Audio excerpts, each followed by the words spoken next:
रहना।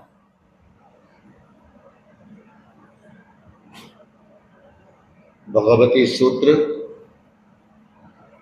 और प्रसंग है कि स्कंदक मुनि तपस्या करके अपने शरीर को अत्यंत कृश बना दिया और एकदम चलते हैं तो हड्डियों में से किटकिट की आवाज आती है, किटकिट की आवाज आती है। बहुत मुश्किल से चल पाते हैं, किंतु मनोबल उनका, संकल्प बल बहुत मजबूत है। अब तो उनकी यह हालत हो गई कि बोलने की इच्छा होने से भी उनको कष्ट होता है कि कहीं बोलना पड़ेगा, तो भी उनको कष्ट होता है। इतने शरीर में तकलीफ हो गई, किंतु मन का बल, वचन का बल इतना नहीं होने के बावजूद भी मजबूत था। रात को उन्होंने मन में सोचा, निर्णय किया कि मैं भगवान के पास जाऊंगा। अब मैं अपने न मरने की आकांक्षा न जीने की आकांक्षा, मैं अब अंतिम संलेखना संथारा के साथ अपने को आगे बढ़ाऊंगा। इस चिंतन के साथ वह अपने स्थान से धीमे धीमे धीमे धीमे चला और चल करके और भगवान महावीर के पास आया। भगवान महावीर को वंदना की तो सोचा बोलूं, तो बोलने में बहुत कष्ट हो रहा था, किंतु भगवान तो सर्वज्ञ थे। भगवान ने कहा, खंडयाई समणे भगवम महावीरे खंडयम अनगारम एवं बयासी से नूनम तव खंडया कि उठी अम्मी सूर्य सहस्रस्य में दिन यरे केयसा जलंते जेनेव ममम अंतये तेनेव हप मा गई। भगवान समझ गए कि ये बोलना चाहता है कि बोलने की इतनी ताकत नहीं है, इसको ग्लानि महसूस हो रही है, कष्ट हो रहा है। भगवान ने कहा, स्कंदक, उन्होंने हाथ जोड़े, रात को तुम्हारे मन में यह संकल्प जगा, ये प्रण आया, यह इच्छा हुई, यह अभिलाषा बनी कि मैं अब अपने जीवन का कल्याण करूं और मैं अब अंतिम संथारा संलेखना के द्वारा आत्मा को भावित करूं। न जीने की आकांक्षा न मरने की आकांक्षा, यह तुम्हारे मन में संकल्प उत्पन्न हुआ ना? क्यों, यह बात सही है ना कि हाँ भगवान ये सही है, तो तुम इसमें आगे बढ़ना चाहते हो? हाँ मैं आगे बढ़ना चाहता हूं। तुम्हारा मनोबल मजबूत है? कहा हमारा भगवान मजबूत है। तो ठीक है, आहास्वम देवानुप्रिया मां परिबंधम करे है। अगर तुम्हारा संकल्प बड़ा मजबूत है तो तुम इस अंतिम संथारा संलेखना में आगे बढ़ सकते हो और आगे काम कर सकते हो। बड़ा खुश हुआ, क्योंकि अपने या तो उपवास पढ़ सकते हैं तो भी गुरु की अनुमति पूर्वक पढ़ सकते हैं। संथारा संलेखना तो बिना गुरु की अनुमति के बिना करना ही नहीं है। अपने सावक समाज में भी कोई संथारा संलेखना होता भी है तो पहले गुरु के वहां लिखित में पूछते हैं, गुरु की अनुमति आ जाती है तब वह काम होता है। आपको कोई आकस्मिक स्थिति ऐसी आ गई कि भाई जवाब आएगा उसके पहले में तो ये जवाब दे देगा, तब क्या करते हैं कि चलो एक बार पचका दिया, फिर निवेदन कर दिया जाता है। सामान्य तौर पर अनुमति पूर्वक ही यह कार्य किया जाता है। तो ये बड़ा खुश हुआ। खंडे अनगारे हट तुट चित्त आनंदिये नंदिये पी मरे परम सोमनस्ये। भगवान को बिना कही भगवान तो समझ गए और भगवान ने अनुमति दे दी।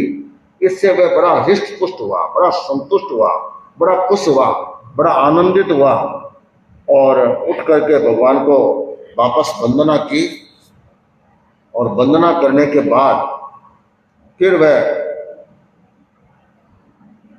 गौतम स्वामी ने, क्योंकि संथारा करते हैं तो उनकी सेवा में, उनकी व्यवस्था के लिए संतों की नियुक्ति की जाती है, क्योंकि वे तो अनशन में लग जाएंगे तो उनकी देखभाल कौन करेगा। तो कुछ मुनियों को उनकी सेवा में नियुक्त कर दिया। नियुक्त करने के बाद क्या होता है, सद्धिम विपुलम पप्पयम शनियम शनियम द्रुहई द्रुहिता मेघ गण सन्निगासम देव सन्निवातम तब संथारगम संतरई संतरिता पुरत्थाभिमुहे संपलियम के निसन्ने करयल परिकयम दसनहम शीर्षावत्यम मत्थये।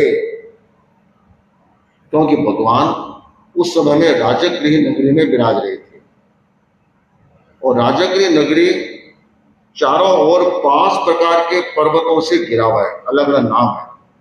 उसमें एक पर्वत है विपुल, विपुल पर्वत है। तो उस विपुल पर्वत पर ऊपर चढ़ने का प्रयास किया। धीमे धीमे धीमे धीमे धीमे धीमे चढ़ते गए। हम लोग भी जब श्रद्धेय मंत्री मुनिषी के साथ राजगृह गए, राजगीर नाम है वह, तो वे 5 पहाड़ आज भी वैसे वैसे लगते हैं। तो विपुल पर्वत पर हम भी चढ़े थे। चढ़ करके वहां भी कुछ देर रुके। एक पहाड़ और था, कहते हैं कि रोहिणी अचोर उसमें रहता था। भगवान जाने रहता था नहीं रहता था, लोगों ने बताया, तो वहां पर भी गए। तो उस विपुल पर्वत पर कितने कितने साधुओं ने संथारा किया, अंतिम अनशन किया। क्यों पहले अनशन करते थे, ठिकाने में नहीं करते थे। वे ठिकाने से बाहर जंगल में या पहाड़ में, गुफा में उधर चले जाते और वहीं पर वे अंतिम संथारा संलेखना किया करते थे। तो स्कंदक भी अपने सेवार्थी संतों के साथ विपुल पर्वत पर चढ़े। कोई बहुत ज्यादा ऊंचा भी नहीं है पर नीचा भी नहीं है, चढ़ना पड़ता है। और फिर एक वृद्ध आदमी जो चढ़ नहीं पाता या जो तपस्वी है, शरीर एकदम कृष हो गया, उनके लिए तो चढ़ पाना बहुत ही मुश्किल होता है। हम गए तब तो थोड़ा रास्ता ढंग से हो गया, उस जमाने पता नहीं रास्ता कैसा था कैसा नहीं था। तो वे चढ़ गए। चढ़ने के बाद वहां क्या करते हैं कि वहां पर एक पृथ्वी शिलापट, वह आज भी एक लंबी सी गुफा है, कहीं छोटी कहीं नीचे। वहां पर पत्थर लगे हुए हैं जो नेचुरल पहाड़ी में से निकले हुए होते हैं, ऊंचे नीचे ऐसे पत्थर लगे हुए हैं, उन पर बैठ सकते हैं। तो कई कई जगह नेचुरल गुफाएं होती है, वहां पर साधु संत ध्यान साधना वे किया करते थे। श्रद्धेय मंत्री मुनिषी साउथ की यात्रा में थे। तमिलनाडु में एक मदुरई शहर है, मदुरई से कन्याकुमारी जाते हैं तो बीच में कुछ पहाड़ आते हैं। उन पहाड़ों में छोटी छोटी गुफाएं, और छोटी छोटी गुफाओं में एक एक दो आदमी रह सकता है। तो वहां पर बोलते हैं ये चिन्हगिरी बोलते हैं। अर्थात यहाँ पर जैन साधु साधना करते थे, छोटी छोटी गुफाओं में साधु रहते थे और वहां अपन ध्यान साधना जो करना होता था वे करते थे। तो इस तरह से वह उसको साफ किया। साफ करके डाब के पत्ते या ये जो घास, सूखा घास होता है, उसका बिछौना करते हैं। क्योंकि पुराने आजकल तो हम बिछौना करते हैं ना, तो कार्टून होता है उसको बिछा लेते हैं, तो उसको बिछा करके और अपना कपड़ा लगा के सो जाते हैं। किंतु पुराने जमाने में ये तो था नहीं, तो उसका डाब का इनका होता था। डाब का मतलब क्या हो गया कि ये नारियल होता है जो तेल वाला जिसमें थोड़ा हल्का सा पानी रहता है, उसके ऊपर से जोड़ निकलती है, जूट निकलती है, उसकी रस्सियां भी बनती है, वह काफी बड़ी मात्रा में रहती है। तो उसको ले आते हैं, उसको बराबर बराबर बिछा लेते हैं और बिछा करके उसके ऊपर करते हैं डाब का। और कई जगह क्या होता है, चावल की खेती होती है, पक गई, चावल को काट लिया, चावल निकल गए, फिर जो डंडे रहते हैं उनको भी बिछाने का काम करते हैं। किंतु सबसे बढ़िया चावल का होता है। तो चावल का बिछाते हैं ना, ये समझ लो नीचे फिर कुछ बिछाने की जरूरत ही नहीं है, एक पतला सा कपड़ा बिछा लो, इतने में तो नीचे से लगता है मानो हीटर से भाप आ रही है, गरम गरम, इतना गरम रहता है। और पुराने जमाने में साधु संत इसको ही बिछाते थे। हम लोग जब बिहार में थे मुनिश्री के साथ, तो बिहार की स्कूलें तो है जैसी है, कहीं आधा फुट खाडो है, कहीं 5 फुट खाडो है, तो उनमें सो ही नहीं पाते हैं। तो फिर आसपास के लोगों से कहते कि तुम्हारे है कामराज जी, लो, वे पूरे के पूरे दे देते हैं, उनको पूरे कमरे में बिछा लेते थे, एक कपड़ा बिछा के सो जाते। उनको कहा कि सुबह आप बाबा जी ऐसे छोड़ देना, हम हमारा देख लेंगे, आप छोड़ देना, पड़ा तो पड़ा, ले जाएंगे ले जाएंगे, आप छोड़ देना। तो हम छोड़ देते हैं। तो इतना गर्म रहता कि नीचे बिछाने वाले कपड़े के ऊपर ओढ़ लो तो ठंड और कम लगेगी, इतना शाकाहारी रहता है।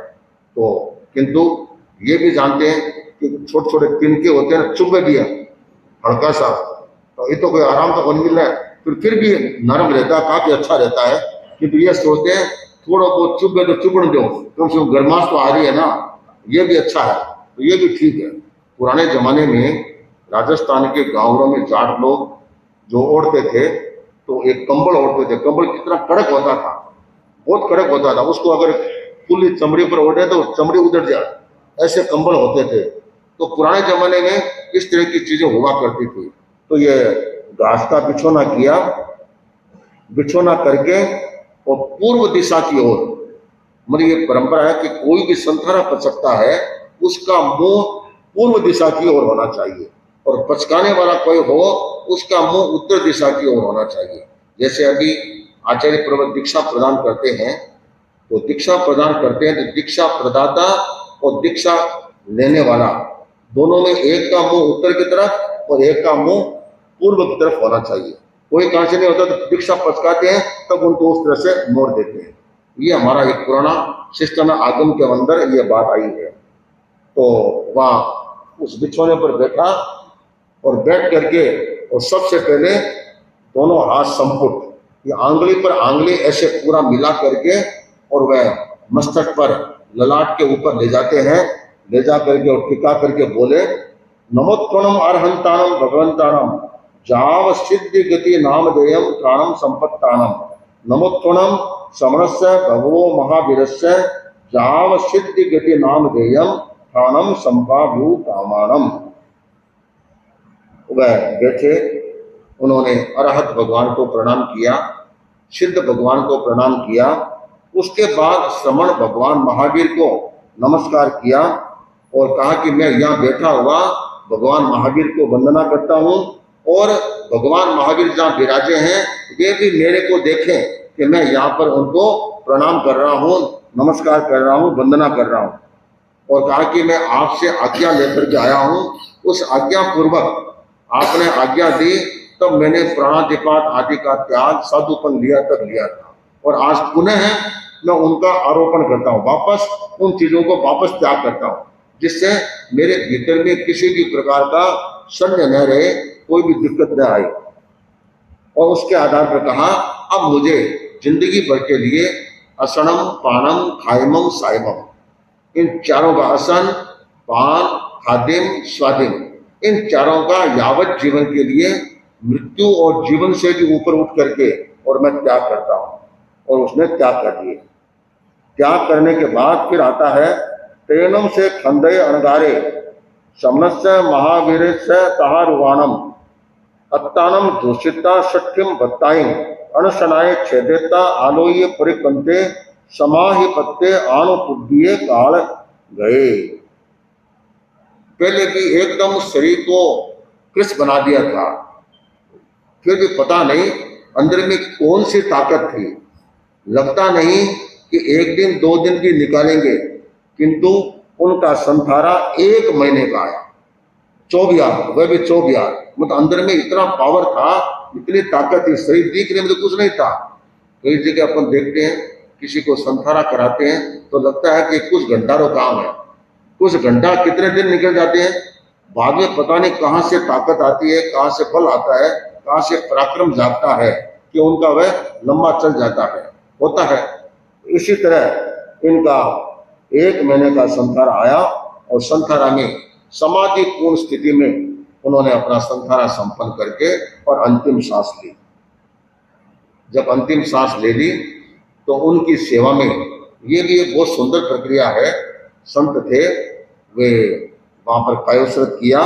कायोत्सर्ग करने के बाद जो दिवंगत साधु होते हैं उनके पात्र वस्त्र जो अलग से रहते हैं उनको इकट्ठा करते हैं, इकट्ठा करके और वे भगवान महावीर के पास आए। भगवान महावीर के पास आकर के वंदना की और वंदना करके और कहा कि भगवान आपके अंत्यवासी शिष्य स्कंदक का संथारा संपूर्ण हो गया है। आपके निर्देशानुसार उन्होंने महाव्रतों का आरोपण किया, 4 आहार का त्याग किया और बड़े प्रायोपगमन संथारा, बिल्कुल भी हिले डुले नहीं, जिस मुद्रा में लेटे थे उसी मुद्रा में 30 दिन तक लेटे रहे और बहुत अच्छे ढंग से संथारा किया। अब उनके ये जो उपकरण है ये हम आपके चरणों में रखते हैं। आज भी कोई साधु साध्वी देवलोक हो जाते हैं। जब कभी भी आचार्य के पास जाते हैं तो उनके उपकरण आदि जो भी है वे आचार्य को समर्पित कर देते हैं। आचार्य जैसे उचित समझे उसकी व्यवस्था करते हैं। दूर होते हैं तो वे अनुमति मंगा लेते हैं इनका हम क्या क्या करना है। उनका जो निर्देश प्राप्त होता है उस निर्देश के अनुरूप साधु साधियां वे कार्य कर लेते हैं। यह सारा हुआ। गौतम स्वामी वहीं विराजमान थे। उन्होंने पूछा कि कंदये नामम अणगारे काल मासे कालम किच्चा कहीं गए कहीं उवरने, कि भगवान आपका अंत्यवासी शिष्य और मेरा पूर्व मित्र स्कंदक उसने संथारा पूर्वक अंतिम सांस ले ली, तो भगवान वे यहाँ से मर करके दिवंगत होकर के कहाँ पर गए, कहाँ पर उत्पन्न हुए। तो भगवान ने कहा मम अंत्यवासी खंदये नामम अणगारे पगई बद्धे पगई उवसंते आलोय परिकंते समाहि पत्ते कालमासे कालम पिच्चा अच्युए कप्पे देवताए उवन्ने। उन्होंने कहा कि मेरा अंत्यवासी शिष्य जो प्रकृति से बड़ा भद्र था, 11 अंगों का जिसने अध्ययन किया और जिसने अनेक अनेक प्रकार की विशिष्ट तपस्याएं की और लास्ट में 1 महीने का संथारा उसने किया, तो संथारा पूर्वक अपने अंतिम सांस ली और बड़ा समाधि में बड़ा हर्षित मन से बड़े आनंदित मन से उसने अपना अंतिम सांस लेकर के और वह अच्युत कल्प नाम के देवलोक में उत्पन्न हुआ था। 12वें देवलोक में मेहरदिक देवता के रूप में वह उत्पन्न हुआ है। तो भगवान उनका आयुमान कितना है, तो भगवान ने कहा 22 सागरो बमायुम थी पन्नता। उस देवता की स्कंदक के जीव की आयुष्य है वह 22 सागरोपम का उनका आयुष्य वहां पर है। इतने समय तक वह देवलोक में रहेगा। फिर उन्होंने पूछा खंदये तेव दाओ देव लोयाए चैता कहीं गच्छी से जी, कि देवलोक का आयुष्य पूरा होने के बाद फिर आगे का उनका क्या फ्यूचर है, आगे वे कहाँ जाएंगे, कैसे होगा। तो भगवान ने कहा वोई माँ महाविदे वासे है सज्ज हिति बुद्ध हिति मुच्च हिति परिनिब्बा हिति सब दुखानम अंतम करे हिति। कहा कि स्कंदक एकावतारी है, यहाँ से अगर देवलोक में गया है, देवलोक का यह अंतिम भाव है उसका, उसके बाद कभी भी जाने वाला नहीं है। तो देवलोक में भी अंतिम है और वहां से चल करके वह महाविद्य क्षेत्र में जाएगा। महाविद्य क्षेत्र में वह बड़ा होगा, फिर वह दीक्षित होगा और दीक्षित होने के बाद परिनिर्वाण को प्राप्त कर लेगा, सिद्ध गति को प्राप्त कर लेगा। इस तरह से यह स्कंदक सन्यासी का विवरण कि एक भिन्न परंपरा से आया था और भिन्न परंपरा से आकर के और तत्व समझ करके ज्ञान प्राप्त करके भगवान महावीर का अनुयायी बन गया और अनुयायी बन करके और उन्होंने 11 अंगों का अध्ययन किया, विशिष्ट तपस्याएं की, खूब तपस्याएं की और तपस्या करके अंत में संथारा पूर्वक मृत्यु को प्राप्त हुए। उनका चारित्र पर्याय करीब करीब 12 वर्ष का रहा। 12 वर्ष में ही उन्होंने अपना पूरा कल्याण कर लिया। तो ऐसे महामुनि स्कंदक के चरणों में हम प्रणाम करते हैं। तो भगवती का यह जो एक प्रसंग स्कंदक का चल रहा था वह आज पूरा कर दिया। भगवती तो महासागर है, इसमें तो एक एक रत्न निकालते हैं, तो भी बहुत बड़े प्रसंग है। आगे नए प्रसंग को हम शुरू करेंगे।